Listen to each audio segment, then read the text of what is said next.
This is Talk Toomey. Your host, Joshua Toomey, bring you epic rants, anecdotes, and interviews with heavy hitters from hardcore A new life begins! to hair metal. This is Talk Toomey. What is up, everybody? Welcome to Talk Toomey, episode 268. The guest this week is Joe Cotela of Ded. It is the return of Joe Cotela of Ded. As you know, he was on my Louder Than Life, I believe, 2017 episodes, and it was good to catch up with him. It was good to see him. If you head over to my YouTube page, you can see this video in its entirety, the interview that is over on YouTube. Make sure to subscribe to the YouTube channel and comment over there, and let me know that you're checking it out on YouTube also. You can see my handsome face over on the YouTube. Joe is on the podcast this week to talk about their new album, to talk about the song Parasite, to discuss working with Kevin Churko, the touring plans they had this year. So much was going to go on for Ded this year. And Ded is one of the bands that definitely missed out on so much this year due to the pandemic. They had a great tour lined up with In This Moment and Black Veil Brides. That would have been huge for the band, and the new stuff sounds great, which we will check out Parasite coming right up. But like I said, it's always good to talk to Joe. This was one of those interviews where the interview was like 30 minutes. The post-interview was like 35 minutes, and it was just good to catch up with him. Good to catch up with Joe, and what a good dude, and support what they are doing over there at the band Ded.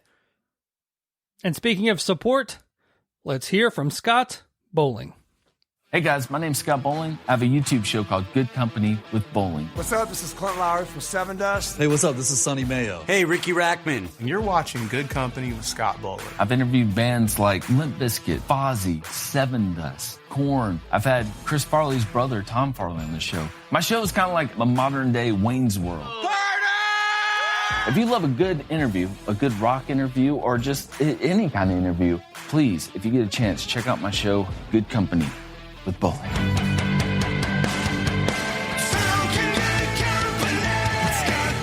Please head over to Good Company with Bowling. Let him know that you heard about him on the Talk To Me podcast. That will be much appreciated. So much good stuff going on over there with Scott Bowling and crew. So I continue to talk about a new project coming up. And I've yet to let anybody really know what's going on. A few people out there know, but I have a couple of interviews in the bank, and I do believe that I will be releasing my new sidecast next week. Do I tell you the name right now? Do I do it? No. I will tell you after the interview with Joe. I will tell you a little bit more about the new podcast that I will be releasing soon. So with that said, let's check out the new single from Ded. Talk to Joe Cotela, check out some classic Ded, and then I will talk to you guys momentarily. What's yours mine? And what's mine is mine divine. So tonight we die.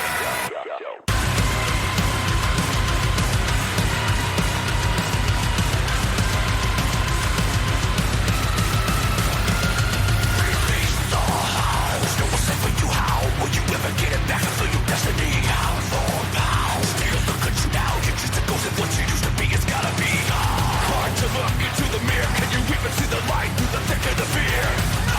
What can help you with the end until the heads and the clock are right as well? What's yours is mine, and what's mine is mine. You're divine.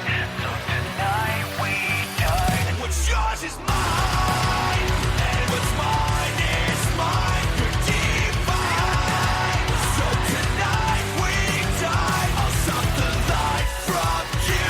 It's all that I do. What's yours is mine. What's yours is mine. You bow down to the devil waiting for you. Insatiable in every way. There's nothing stopping me. I knew. Even if you could choose, you're stuck in here with me forever and eternity. Scratch the skin, you'll never get me out. Even the deep, I'll touch your soul, my wounds to devour. Down the veins into the stomach, while I'm already in. I'll take it all. What's yours is mine, and what's mine is mine. You're divine. So tonight we die. I'll suck the life from you.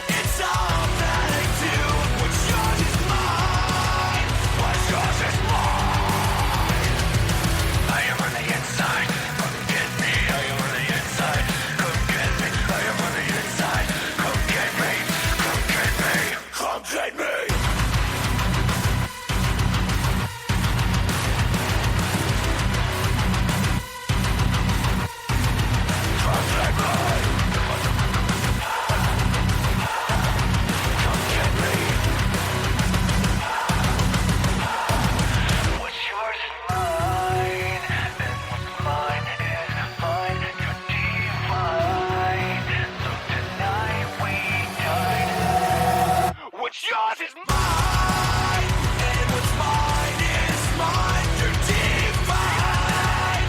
So tonight we die, I'll suck the life from you. It's all that I do. What's yours is mine. What's yours is mine. What's yours is mine. All right, guys, let's welcome Joe Cotela from Dead onto the program. How you doing, man? Doing good, brother. Doing good. Doing good. Where are you at in the world? I'm up in New York. Oh, nice. Yeah. Are we still working on the record? Where are we at with this, man? You've been leaving a nice steady stream of music this year, so. Yeah, we have. No, yeah, the album's done. And it was supposed to well, you never we didn't really have an exact plan for when it was going to be released, but it's done, and it was supposed to be released, I imagine, by now, but right. The first single, American Idol, came out around like March, so like middle of March, right when everything happened. So, we had to like really refigure everything. We're still trying to figure it out now. So we're just kind of releasing stuff as it goes for the time being, Yeah, 2020 would have been a big year for you. I mean, you got the big monster tour with Black Veil Brides in this moment, about to happen. And then it was, everything was on track to be a big year for you guys, and kind of just sidetracked with the, with all the shutdown. Yeah, man. Yeah, I guess I would look at it like that too. It would have, it's exciting because the first album cycle went better than we could have imagined, when we're doing it. And it was such an awesome time. And then we stayed busy touring and recording the album to keep that momentum going, because it had been almost 3 years. It's been 3 years since the first album in July. So we really tried to keep that momentum and like touring, and then go do the album and then go back on tour. We were just flying back and forth from both for like the whole last year. And then, and then all that work to keep that momentum going. And then, and then just, and, so it was frustrating, just like it is for everybody else, So, right. What's the, the plan right now? Are we just going to kind of continue releasing singles here and there? When is the album coming out? What are we looking at? Yeah. So, I don't have like a definitive thing for the album coming out, but yeah, we're releasing music. We just released a new song called Parasite, like last week, I think it was. Yes. You never know what day it is anymore. But, and then we got some more stuff coming out. We just shot a music video for a new song, so more music. So we're just going to kind of keep putting it out, I think. And I believe this will be the last song that we're going to put out as like a single, and then the album should come out after that. So, but I don't have dates, and I can't say yet. And it's like me trying to do it. We're not like an independent band. We have a label, management, all that stuff. And so like there's a lot of people that have a lot invested and all that kind of stuff. So you got to work with everybody and that kind of thing. So just trying to do our best, working with everybody, and have the team all on the same page, that kind of thing. Yeah. Kind of looking into this album, obviously done with Kevin Churko. What did you take away working with him, as opposed to obviously the debut was John Feldman, obviously two monster producers, but for the career so far, what was it like? I hate asking what was it like questions, but what was it like working with Kevin as maybe opposed to John? Yeah, so I would say two totally different, aside from both being,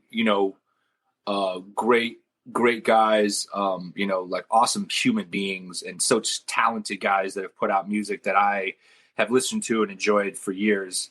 I would say just different vibes as far as people go. Like John is a bit more intense and in the moment and drinks coffee like every hour.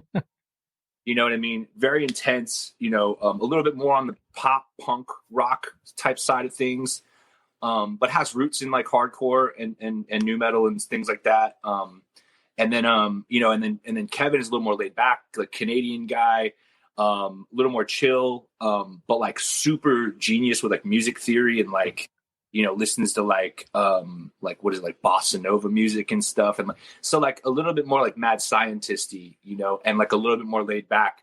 But like I said, both like masters of what they do, you know what I mean? And both like watching them work and listening to them. And like, I always think like, cause I've worked with a handful of different people with doing albums and things. And I always just try to like, you pick up little pieces, I call them little weapons, and I add them to my arsenal, stuff that they might teach me with different things. And, John, I think, likes to capture the moment a little bit more and like sees the day and like get something done. And I think with Kevin, we're a little bit more thought out and a little bit more like, it could be spanned out over like a week or two, and you know what I mean, that kind of thing. So there's just different things. I think there's strengths in both things, So yeah. I was listening to a podcast recently. The band Story of the Year are now releasing podcasts of the four of them talking about their history. And they did a big episode about working on the first album with John Feldman. And basically he would make them go back to the drawing board a lot and be like, I need a better chorus. I need a better chorus. I need a better chorus. Was that the takeaway from him? Yeah, I mean, in ways, push you to be better, I guess, is where we're at. Yeah. Oh yeah. 100% push to be better. I mean, I do the same thing. That's the thing. Is if somebody challenges me to beat my chorus, then I'm like, oh, okay. Chorus, you know what I mean? And I feel like I usually know when I have something good or not, like if it's like, okay, I'll know. When someone says, it's all right, I'll be like, I know it's all right. When I feel like I have something good, usually it's pretty like unanimous in the room, you know what I mean? That kind of thing, at least for like, us that are working on the music. So, but I feel like I did that almost a bit with some of that stuff too. Like, it's important to me, and I can be a little bit more like over, analytical about parts and be like, yo, is that the best thing that I can put there? You know what I mean? Because you're working on music and it's going to come out and you're going to tour on it for like 2 years or whatever. You don't want it to be, you don't want anything to be like phoned in or, any of that kind of stuff. So, but I think both of them definitely pushed me and the guys for sure. Yeah, you definitely don't want to get out there. It's like, does this suck? I think this sucks. Yeah. Like my worst nightmare is to be stuck playing music I don't enjoy. You know what I mean? Yeah. I'll just throw it out and like, let's just play covers for the whole set, if I had to, but that wouldn't happen. But.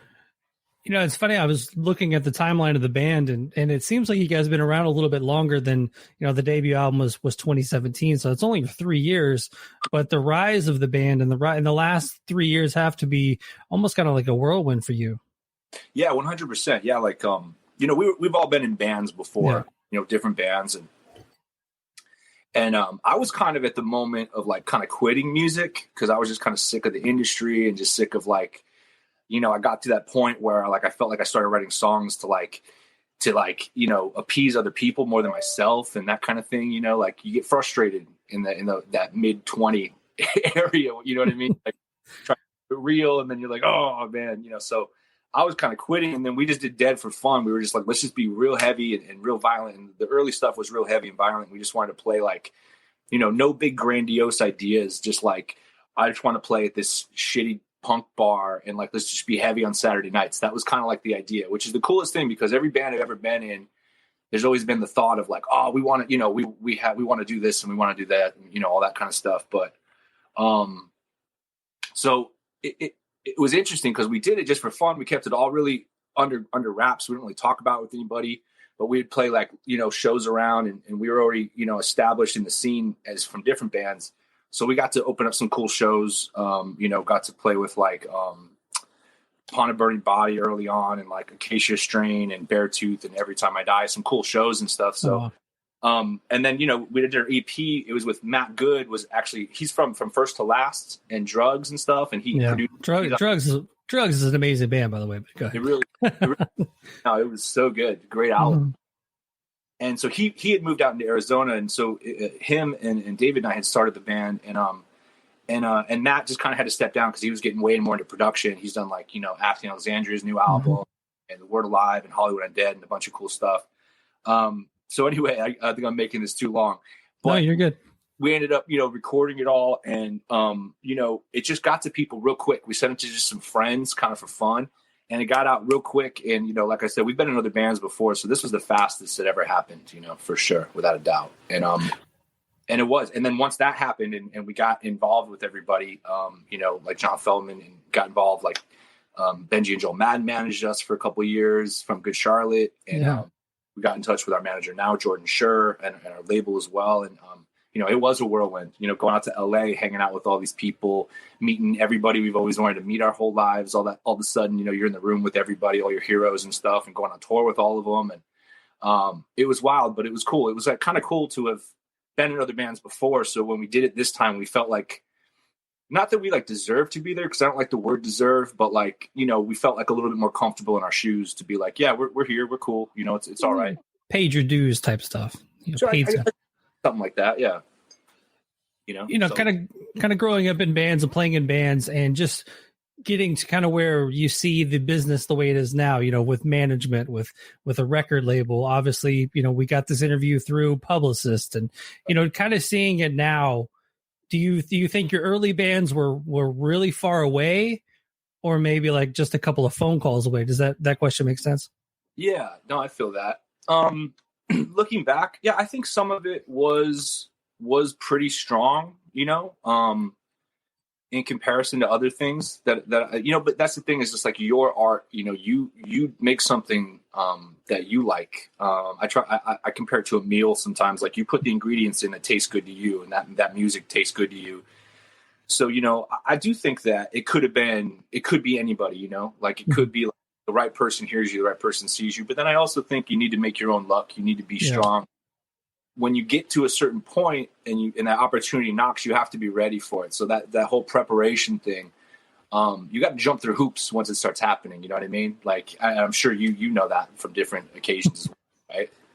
Yeah, it's definitely great. And that's funny you talking about, you put the music out there and it kind of spread like wildfire. I think that's the best way for something like that to happen, because obviously you give it to a couple of friends, let their friends hear it, that whole word of mouth, and it gets around, rather than, you just banging on the doors, hoping someone listens to it.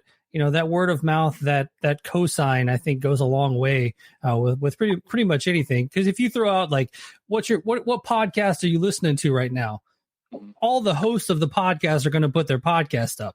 You're like, no, that's not what I'm asking. I'm asking, what are you listening to that is not your own?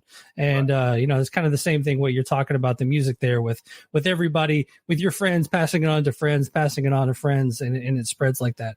More natural, more organic.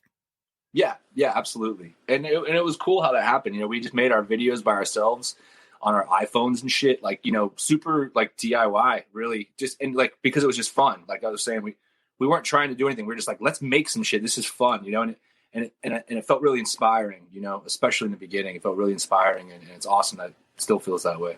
So.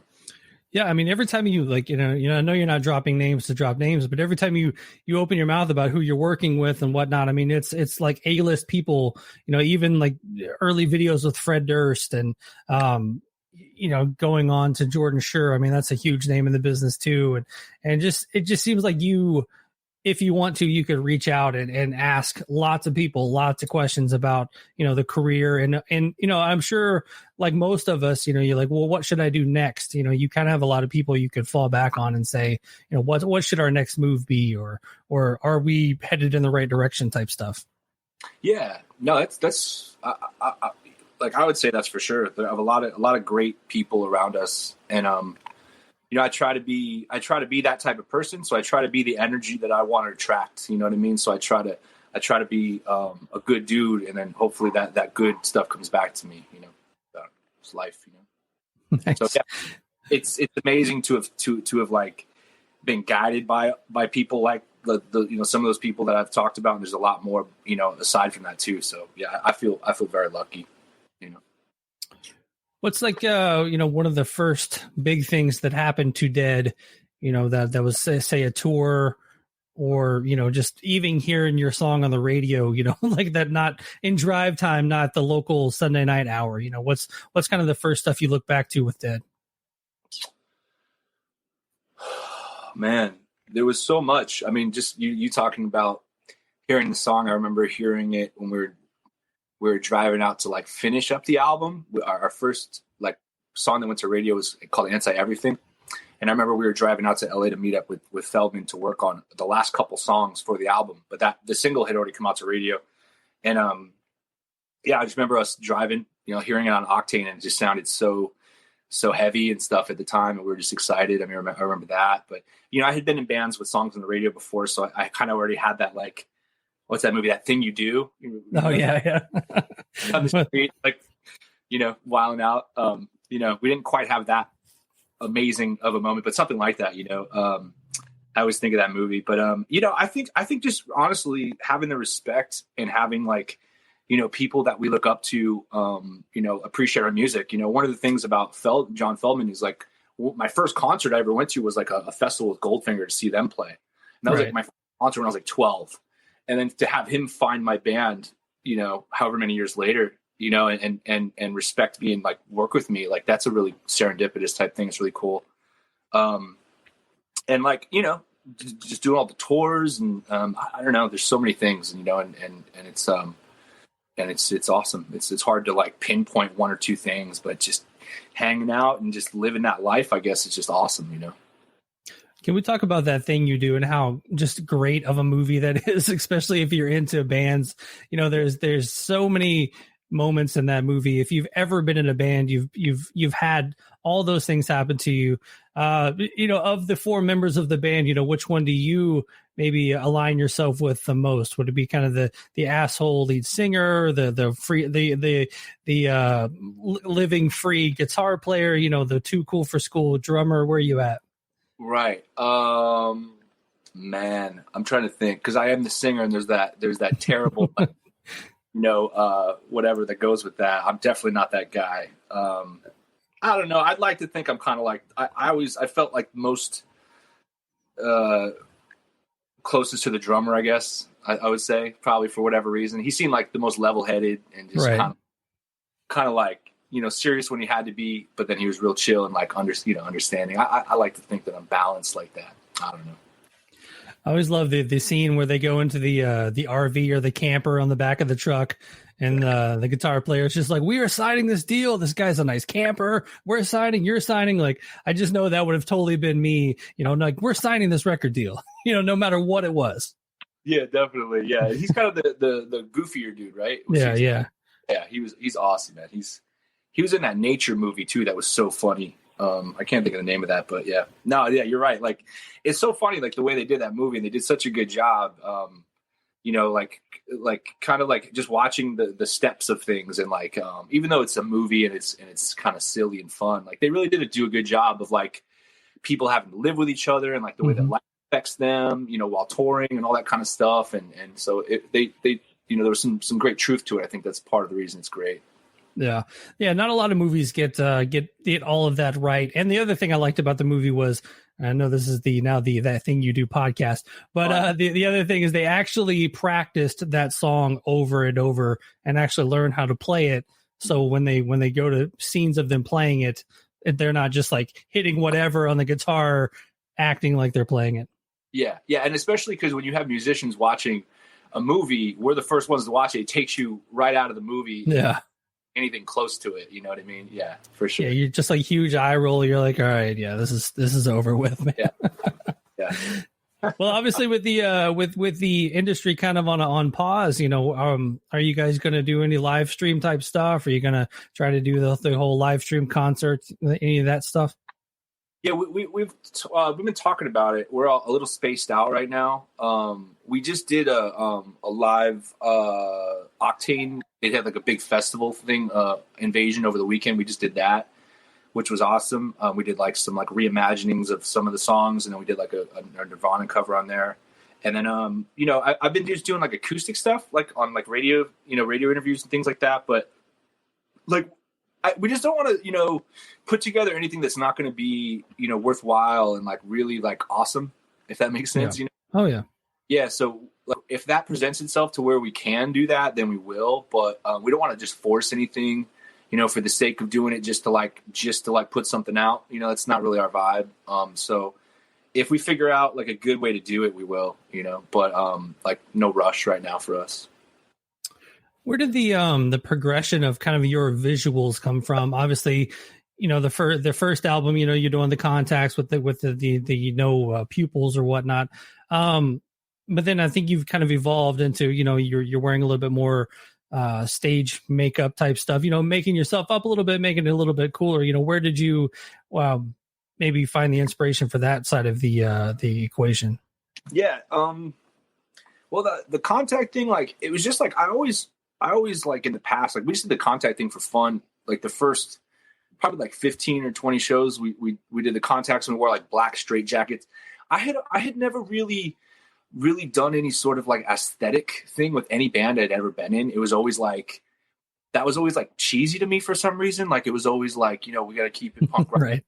metal, like we can't, or not metal, because it is more metal to dress up, but like punk rock or whatever, or like whatever. And it was always like, nah, we don't dressing up, none of that fucking, choreographed shit or whatever you call it. But once I did it and we all put the context in, we looked at each other around the room.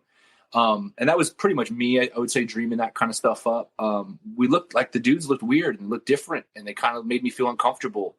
And that was really a lot of the reason in the beginning of Dead was to make people feel something, feel uncomfortable, whether it was like, like a movie that's scary or it makes you feel like shit or whatever is good, because it made you feel something, whether it makes you feel happy or bad or whatever. So,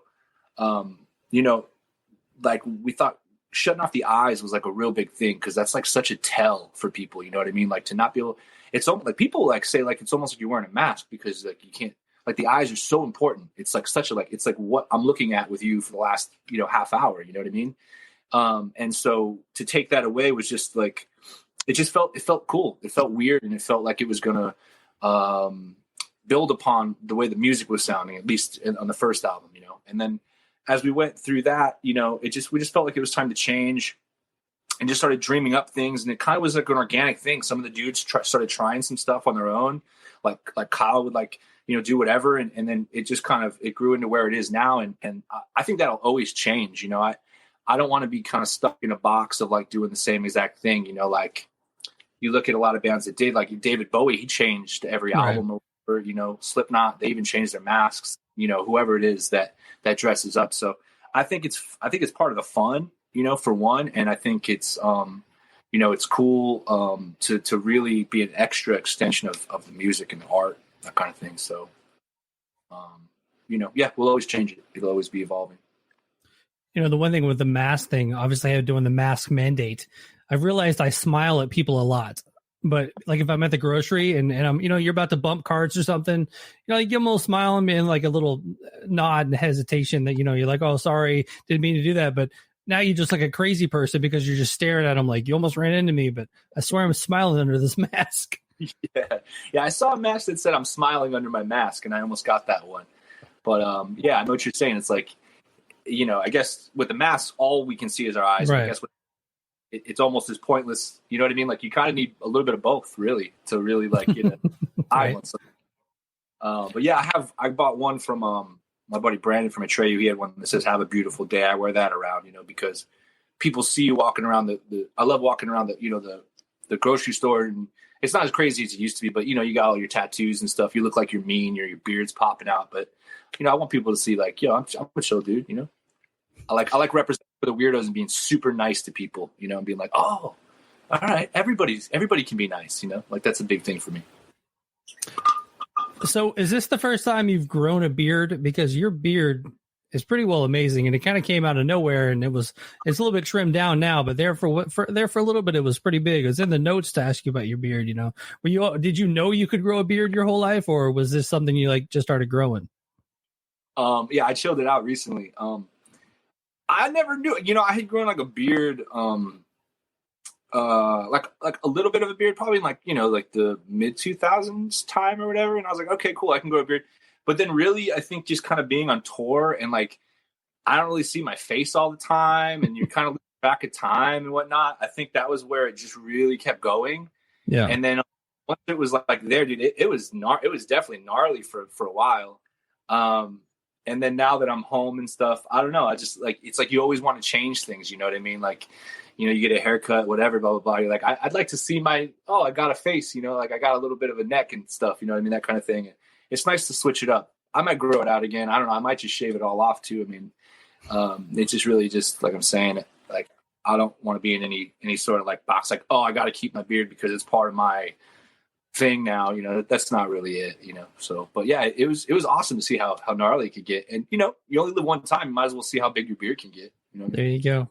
Yeah, this is the only time I've ever tried to grow it out since the quarantine. I trimmed it down, but I said after coming out of quarantine, I wanted to look like a Great Southern Trendkill Phil Anselmo, just nasty and hair, and it just, that was what I was going for. The hair's getting longer, so I'm digging it. Hell yeah, man. That's awesome, dude. Yeah. How long, that's the longest you've ever gone with your beard right now? I mean, it was longer. I trimmed it down, but yeah, I've always been like goatee guy. So now I'm growing, it's not too bad. It's definitely no Joe, but it's no Joe beard, but No, solid beer, though. Absolutely. Word.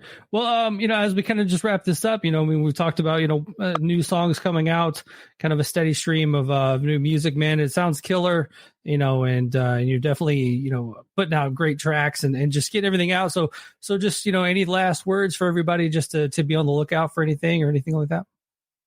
Yeah. A new single, Parasite, is out right now. There's it's all the streaming and all that kind of stuff. And we got more music coming out, like if I could, I would put the whole album up right now, but we gotta figure it out and do it the right way. So, another new single coming out soon with a video, and like the touring and stuff with, Blackville in the moment, they have it rescheduled. We just got to see if we can stick to that schedule. And so again, I can't announce anything for that, like legally or whatever. I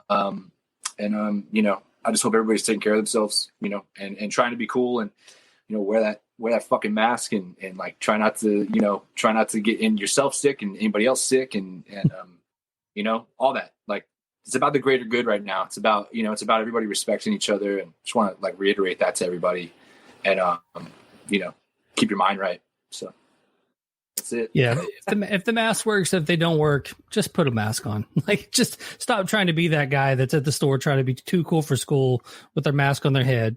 Just put it on. Like, we're not in like middle school anymore where it's like cool to be rebelling against whatever. It's like, people are dying.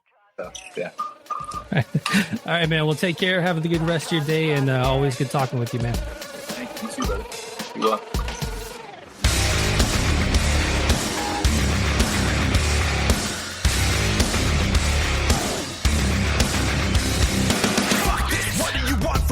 Monopoly. I am the opposite. God forbid I could be living antithesis. Revel in this, resist. Maybe you'll get to just venomous. Standing in line is the way that you go. I will survive on the path that I chose. Sever the ties from the blind and all those ignorant bastards I am in control. You won't take me alive. I'd rather die than live in this prison. I am anti everything. Done being kind. I draw the line. No, I will not give in.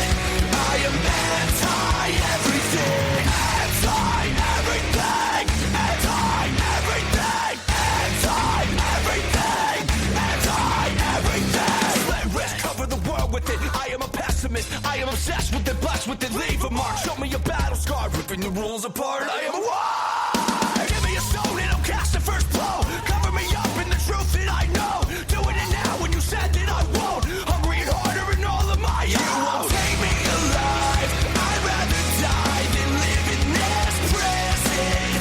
I am anti-everything. Done being kind. I draw the line. No, I will not give in. I am anti-everything. Anti-everything. Anti-everything. Anti-everything. Anti-everything. You'll never get the best of me. I'm anti-everything. You'll never get the best of me. I'm anti-everything. Yeah. Come on. Oh.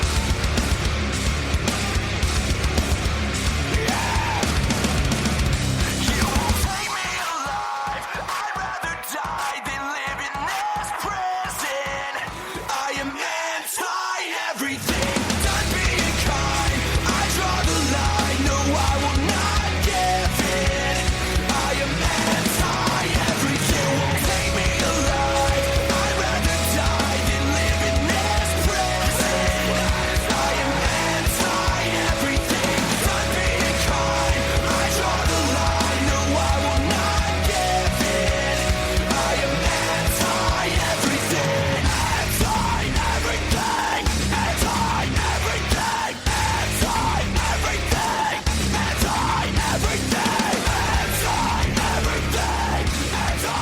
Anti-everything. Anti-everything.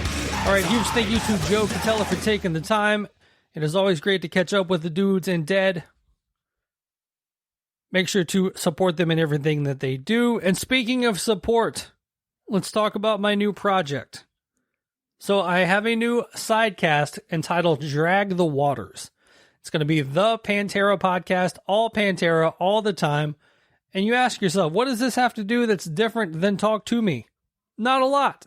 But it's going to be focused on the members of Pantera, interviewing past members, interviewing people in the Pantera camp, interviewing people that wrote books about Pantera. It's going to be all Pantera all the time, entitled Drag the Waters. A couple of interviews already done and ready to go. So I'm going to attempt to release Drag the Waters, the Pantera podcast, next week. I will probably throw an old Talk To Me with either Rita or Bobby Tongs up to just kind of hold the name.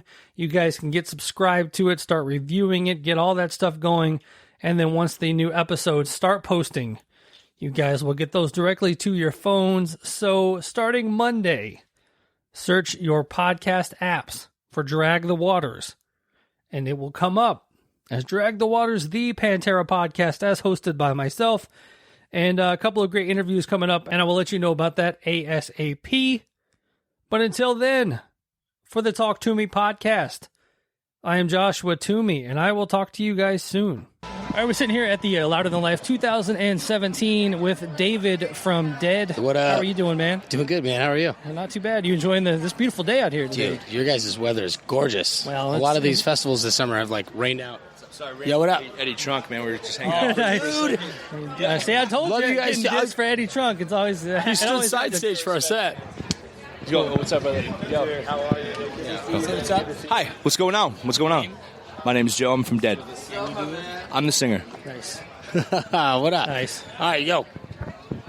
My name is Kyle, and I play bass in Dead. Hi, I'm Matt. I play drums in Dead. Well, we got all of Dead. We are all dead. We are all dead. Sorry, it's Eddie Trunk's fault. Eddie Trunk. Blame Eddie. Damn you, Eddie Trunk. We're supposed to actually talk to him in a little bit. One of the classics. Tell him we said what up. We will definitely do that. So, kind of the running theme today, a lot of you guys, is the revival of nu metal. And I'm pretty excited about it. What's kind of brought you guys down this path? I think it was just a conversation. We were at Starbucks having coffee, and we were talking about, it got brought up, why don't bands sound like, what we want them to sound like, I guess. That the early Slipknot, the early Korn, Manson, all that kind of stuff. And we were like, why don't we try to make something brutal? And we started studying, Iowa and things like that, and we wanted to just make a band that we like to hear, and we wanted to just play at dive bars, and we weren't really planning on doing any of this. Yeah, but it's awesome. So mainly the bounce. I think the bounce gets. Yeah, the bounce gets it gets lumped into nu metal, but it's not necessarily supposed to be nu metal. It's just a bounce. I didn't want tech metal like the thing. I want it to be something that everyone can rock their head to. So even if they don't know the words, they're bobbing their head. Yes, to me, that's winning over a fan right there. Absolutely. I mean, you guys are being embraced by the nu metal era guys too. Yes. You guys are just did some shows with Korn recently. Yep. Things like that. How did that connection come out? Over an email. Our manager knows some of those guys, but it was basically came down to, hey, these guys are, they're not in the business of just, you can't buy them, and they don't have to do a favor for anyone. We're going to send them your music. If they like it, they'll work with you guys, and if they don't, they won't. And they liked it, and when we saw the response back from Jonathan Davis and the other guys in Korn being like, yo, this is really good, we want to have these guys out, that was probably one of the most satisfying feelings. So how long ago was that conversation in Starbucks? Because I don't feel like it's been that long ago. About 3 and a half years ago. That's a quick trajectory in the music business, Yeah. We've been in other bands before. Yeah. We've toured and done our thing before. You're the one that I'm supposed to powerbomb from Brandon Kellum told me to powerbomb over Kellum, I know that name. American Standards. Oh yeah. What's up? American Standards, what's up? That's funny. Standards, we played with them. I played shows with them for back in the day. I can't think of their old band name. Something about movie script ending or something. Anyway, but yeah, Arizona, definitely, yeah. He actually did me and a few other podcasters did a track. We did Deftones Elite. Okay. And he sang on it. I played bass on it, and a couple other guys played drums. Dude, hell yeah. So it was kind of like the world's first podcast cover band. That's awesome. And we actually named it Podterra, so there you go. Podterra. I like it. I was going to say, like, if I would have done that first, that would have been the name of my podcast. Well, that would be definitely a great name for a podcast. All right, we've heard it here. The name of Talk Toomey is now changed to Podterra. But, so you guys also not only porn, but I mean, obviously Fred Durst has come into the fold here. How did that come about? Again, kind of the same thing that David was saying. That the manager's like, "Yo, I'll send it out to him and see if they're interested," and he was. We got on the phone with him, and everything went together really well. We did Anti Everything. We did the first video with him, and it went so well that we're on board. Let's do the second video together. And he kind of we sent some photos back and forth to each other. We were out on tour, and he picked like this old abandoned zoo to do it at in Griffith Park in LA, and it was just this creepy, cool vibe. Yeah. And it was awesome, man. He's dope. He's so rad. So do you have conversations with him about being a front man at all? Like, because in all honesty, Fred's one of the best front men out there. So good at it, right? He can manage a crowd. I love seeing him back in the day. Yeah. And even they played this festival I think 2 years ago or 3 years ago, and still just killed it. So he really is. I don't know that we necessarily talked about it in particular, but I do feel like there was a lot of conversation that happened about life and about when we were doing the video, about being yourself and just being authentic and genuine. I think that's like this whole thing, and just being comfortable with who you are. Yeah. I feel like that was what he taught us. I agree. I agree with that. Yeah, he's like, if you're a tough guy, be a tough guy. If you're not, be this. Be whatever you are. Be natural. Do your thing. I always felt I met Fred in like '97. Okay. And he had an air about him. Like the certain people have that weird air that you just know are going to be famous. Yeah. And that was like right when, I don't even know if $3 Bill Y'all was out yet, but you just kind of knew. Did he still kind of have that air about him when you were around him? I think so. Yeah. He's got this he's just got a swagger about like everything he does. You can tell everything's methodical. He doesn't just like make rational decisions really quickly. He's really. He thinks things through really well, and he has a vision for things, even down to the smallest detail. Yeah. So you can just tell, like, being around him, like, yeah, you're Fred Durst. Like, there's a reason you're Fred Durst. Not just like, sometimes you meet famous people and you're like, you're famous? Really? And then him, you're like, I get it. Yeah, definitely.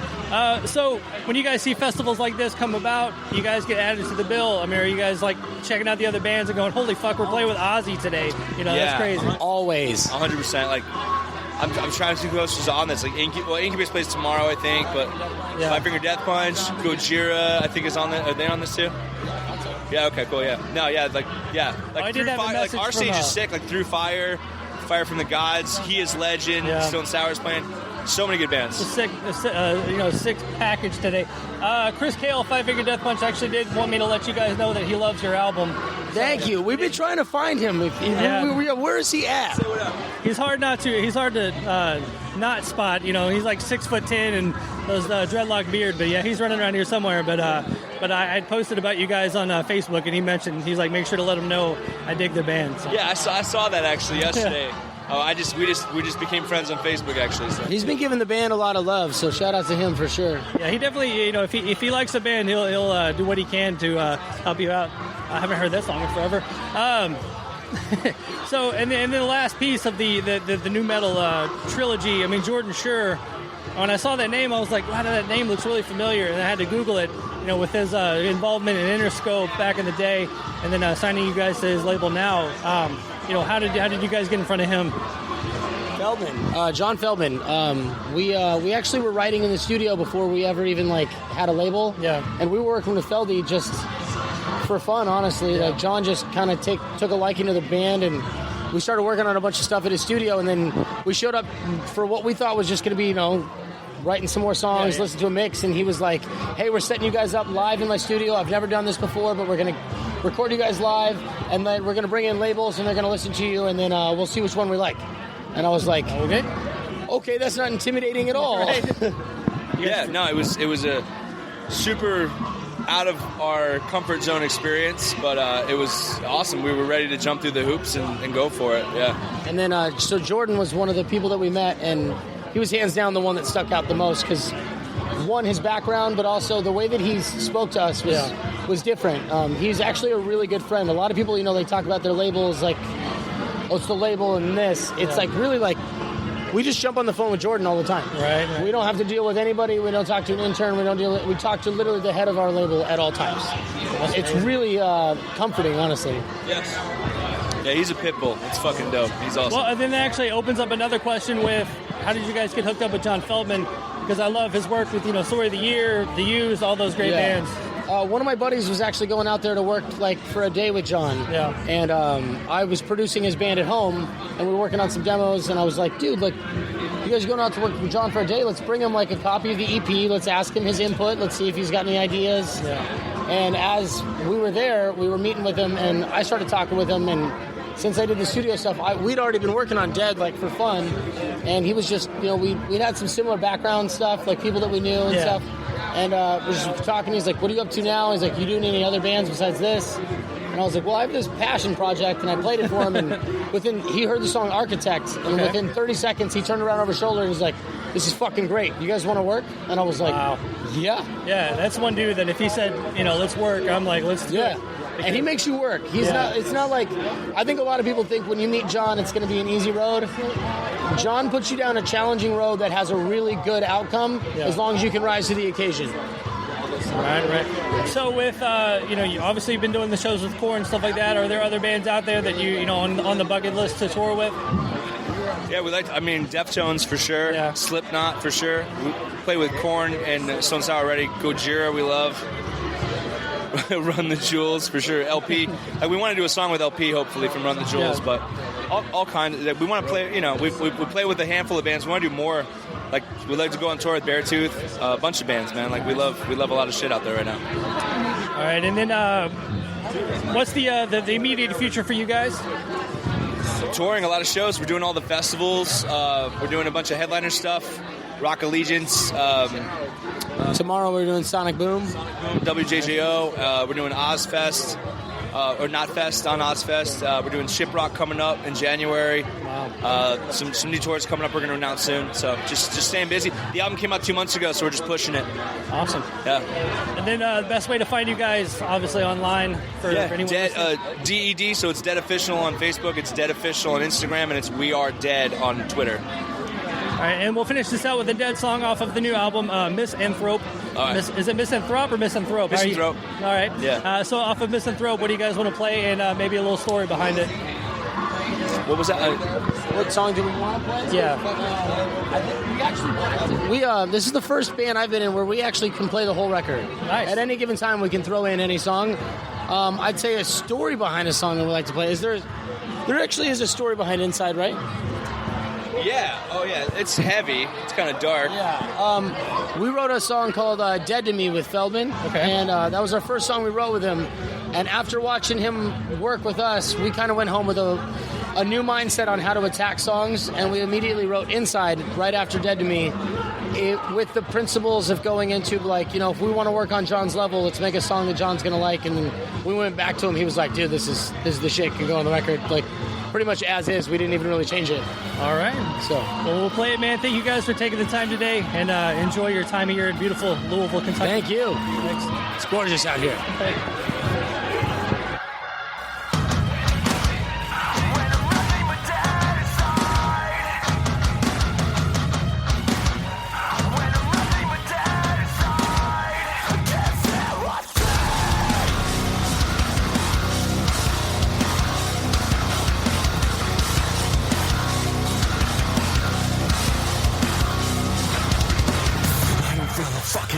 Satisfaction or pain, metaphorical tidal wave washing everything. I just wanna be insane, shut up my fucking brain. It's like an open vein, pouring over everything. I'm not complaining, I don't need help, I don't need pity. I just don't have the luxury of denial in me. Yeah, I'm right, so take a walk. If you don't like it, then kick some rocks and turn me off. Dead inside, I'm dead inside, I'm dead inside. I can't feel what's when I'm nothing but dead inside, and that's all that's left to see.